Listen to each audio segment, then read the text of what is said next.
राजनीति सर अनुभव रहा है आपका, सांसद रहे, विधायक रहे, मंत्री रहे हैं, अब भविष्य में आप और भी जगह जाएं, शुभकामनाएं हैं। एक अंतिम सवाल है सर, जैसे आपने कहा कि कुछ नए लोगों को चुनाव लड़ना है, उन नए चेहरों में एक क्षेत्रीय पार्टी के तौर पर कहा जा रहा है जेबी केसेस को लेकर के जयराम महतो कह रहे हैं कि गांडे से हमारी शुरुआत होगी।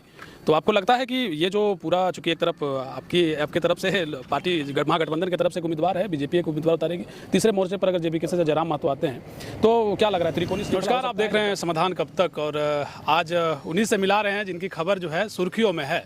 1 जनवरी 2024 से राजनीति एक तरीके से झारखंड में कुछ उथल पुथल तरीके से दिख रही है। सुर्खियों में डॉक्टर सरफराज साहब हैं, गांडे विधानसभा में अब जाके लोगों से मिल रहे हैं और इनका जो एक बयान सामने आता है कि जो हमारा एक खून का कतरा है वो गांडे विधानसभा के लिए है। राजनीति भी यहीं से शुरू की है, अब खत्म भी यहीं पर होगा। लेकिन एक जो सवाल रहा कि इस्तीफे को लेकर के बहुत कयास लगाए गए। आपने कहा कि संगठन को बचाने के लिए, सरकार को बचाने के लिए कदम था। आपको लगा कि आपको नहीं लगता कि पहले ही ये बात शायद गांडे के लोगों से आपको कहना था कि भाई इस्तीफा देने जा रहे हैं? विकास जी, बहुत धन्यवाद, आपने ये सवाल किया। देखिए, समय पर हर चीज़ होता है, इसलिए कहा गया समय बड़ा बलवान।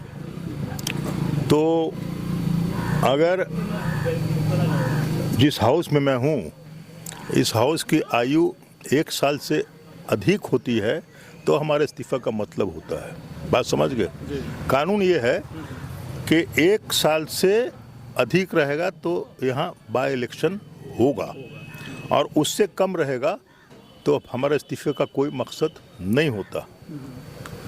तो उसी चीज़ को बचाने के लिए, और इतना बीच में टाइम नहीं था कि हम अपने वोटर से आके ये डिस्कस करते कि भाई ऐसी पोजीशन आ गई, हम क्या करें। मैंने एक फैसला लिया और वो फैसला चला गया, इम्प्लीमेंट हो गया। और जो लोग षड्यंत्र रहे थे इस राज्य के खिलाफ, यहाँ की एक सेकुलर सरकार के खिलाफ, और ये पहली सरकार है झारखंड में जिस पे लोगों का विश्वास है कि कुछ ना कुछ अच्छा ये काम करने का प्रयास कर रही है। पॉलिटिक्स में अगर ये लोगों को सेटिस्फैक्शन है कि ये सरकार हमारे लिए कुछ अच्छा करने का प्रयास कर रही है, यही बहुत बड़ी बात है। सर, इस्तीफे को लेकर एक सवाल तो है कि सरकार चूंकि बहुमत में है, और ऐसा क्या ज़रूरत पड़ा कि इस्तीफे को लेकर आप कह रहे हैं कि ठीक है पॉलिटिकल कुछ रहा होगा इशू, लेकिन ऐसा कहा जा रहा है कि चूंकि राज्यसभा सांसद बनाए जाएंगे तो लोगों को, खैर आप जो पहले मीडिया में बातें चली कि सरकार से शायद आप नाराज़ थे, लेकिन 26 तारीख तक सरकार आपके द्वार का कैंप चला, आप लगातार लोगों से संवाद करते रहे, सरकार को लेकर के, तमाम चीज़ों को लेकर के जनता के बीच थे। तो ये तो हमें लग रहा था कि नहीं, सरकार से कोई नाराज़गी वाला विषय नहीं हो सकता है। राज्यसभा सांसद जा रहे हैं क्या? मैंने आपसे कहा कि हर चीज़ का फैसला समय पर होता है। अभी उसका कोई समय नहीं आया, अभी इस तरह की कोई बात नहीं है। अभी सिर्फ यही था कि वर्तमान जो सरकार हेमंत जी के नेतृत्व में है, इस सरकार को कैसे हमको बचाना है, प्रोटेक्शन करना है। जो दूसरी निगाह लगी हुई थी सरकार को डिस्प्लेस करने के लिए, और आप देख रहे होंगे मेरे इस्तीफे के बाद थोड़ा सा वो लग रहा है वो लग रहा है। लेकिन सर, एक सवाल तो ये रह जाता है ना कि कहा जा रहा है कि झारखंड मुक्ति मोर्चा हो, गठबंधन में ऐसे भी सीनियर लीडर हैं, शायद सीएम के कुर्सी पर अगर ईडी की तलवार लटक रही है या फिर कुछ होने का था सीएम के कुर्सी को लेकर, तो किन्हीं और को भी दिया जा सकता था समय 1 साल का। नहीं, ऐसा है ना, ये भी बात है ना कि एक्सेबिलिटी भी तो होनी चाहिए। मान लीजिए हम किसी और के बारे में अगर पार्टी या नेता सोचते तो उसकी एक्सेबिलिटी गठबंधन दल में होगी कि नहीं होगी, ये भी एक सवाल है। इनकी तो एक्सेबिलिटी है आज के दिन में, तो फैसला तो सही लेना चाहिए ना। तो अब क्या कहा जा रहा है, कल्पना सोरेन का नाम आ रहा है, सीएम हेमंत की पत्नी चुनाव लड़ेंगे? वो तो वक्त बताएगा।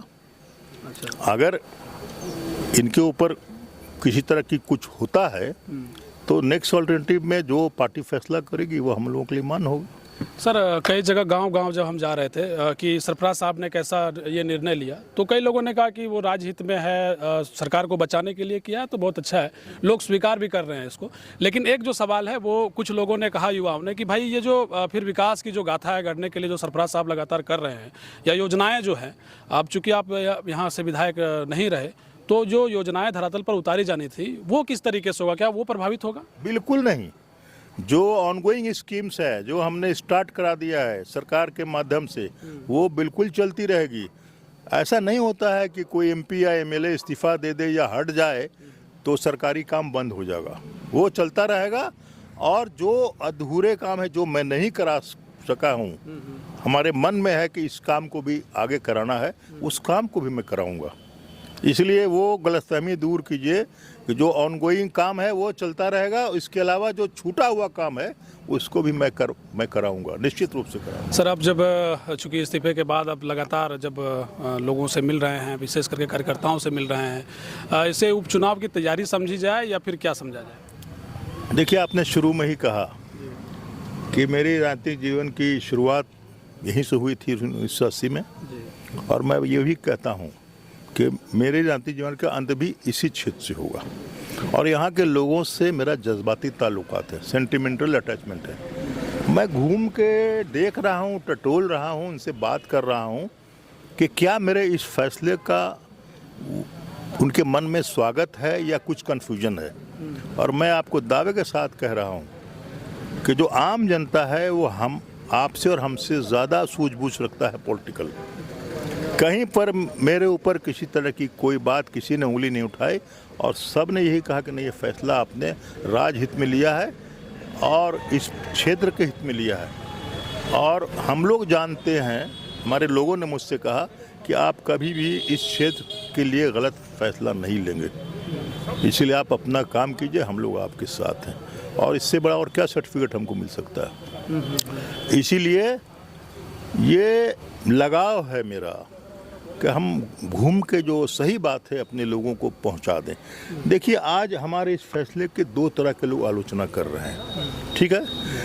एक तो जो मेरे खिलाफ चुनाव लड़ते हैं, जो सामने से हैं, तो चलिए कोई बात नहीं है, बीजेपी है या उनके नेता लोग हैं, जाहिर सी बात उनको करना है, लोगों के दिमाग को भ्रमित करना है कि देख लिया, बिना पूछे विधायक जी भाग गए, चले गए।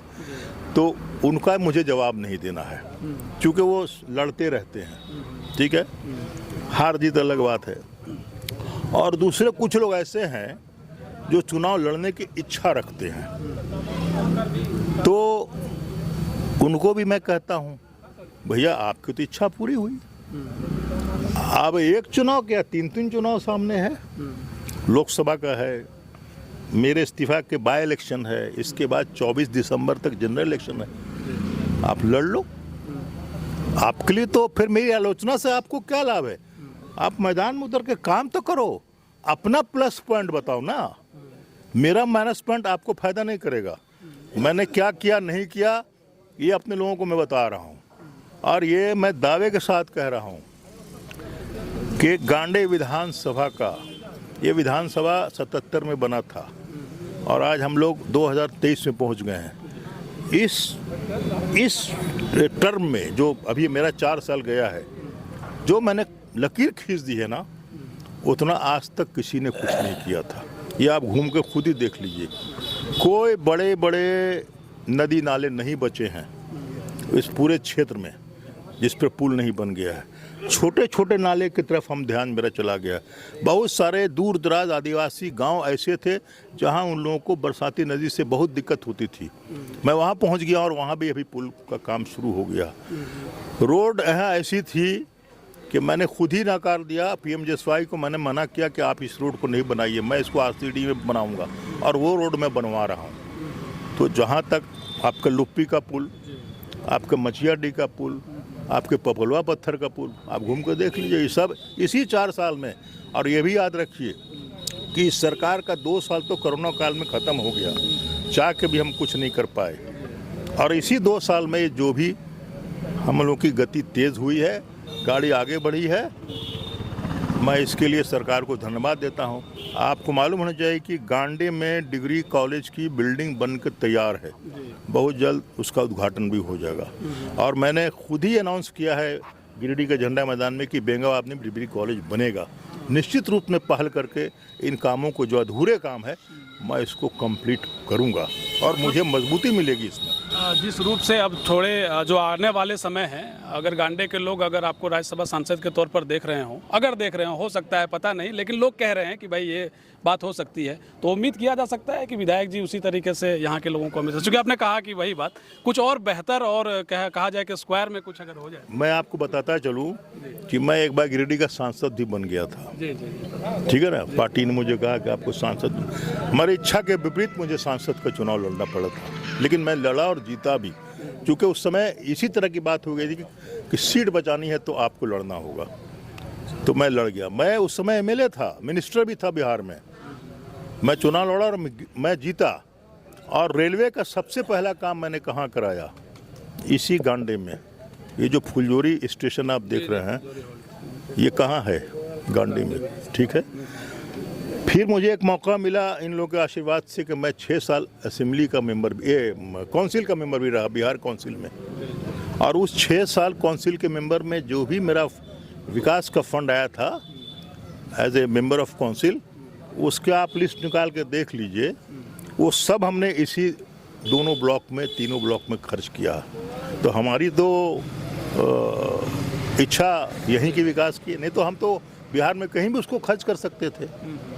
तो हमारा लगाव है इस क्षेत्र से, लोगों से प्यार है, मोहब्बत है, सेंटिमेंट है, तब तो मैं कहूँगा नहीं, इसको पहले, इसी को पहले सींच के ठीक किया जाए। और उसी क्रम में मैंने एक, जो आप पुल देखते हैं बांकी कला में, बहुत बड़ा रिवर है, तो वहाँ वो पुल हमने वो अपने एमएलसी के फंड से बनवाया था। तो हमारा लगाव है यहाँ के लोगों से। बड़ा राजनीति सर अनुभव रहा है आपका, सांसद रहे, विधायक रहे, मंत्री रहे हैं, अब भविष्य में आप और भी जगह जाएं, शुभकामनाएं हैं। एक अंतिम सवाल है सर, जैसे आपने कहा कि कुछ नए लोगों को चुनाव लड़ना है, उन नए चेहरों में एक क्षेत्रीय पार्टी के तौर पर कहा जा रहा है जेबी केसेस को लेकर के, जयराम महतो हैं, वो कह रहे हैं कि गांडे से हमारी शुरुआत होगी। तो आपको लगता है कि ये जो पूरा, चूंकि एक तरफ आपके तरफ से पार्टी महागठबंधन की तरफ से एक उम्मीदवार है, बीजेपी एक उम्मीदवार उतारेगी, तीसरे मोर्चे पर अगर जेबी केसेस या जयराम महतो आते हैं, तो क्या लग रहा है, त्रिकोणीय श्रृंखला हो सकता है या क्या कुछ होगा? एक अंतिम, ये थोड़ा स्पष्ट रूप से। विकास जी, ऐसा है कि ये प्रजातंत्र है, डेमोक्रेसी है, आप किसी को रोक नहीं सकते हैं। मैंने शुरू में कहा कि अभी 3 चुनाव होने हैं, लोकसभा का होगा, मेरा बाय इलेक्शन होगा, फिर जनरल इलेक्शन असेंबली का होगा। जिनको लड़ना है मैं उनका स्वागत करता हूँ, आइए मैदान में।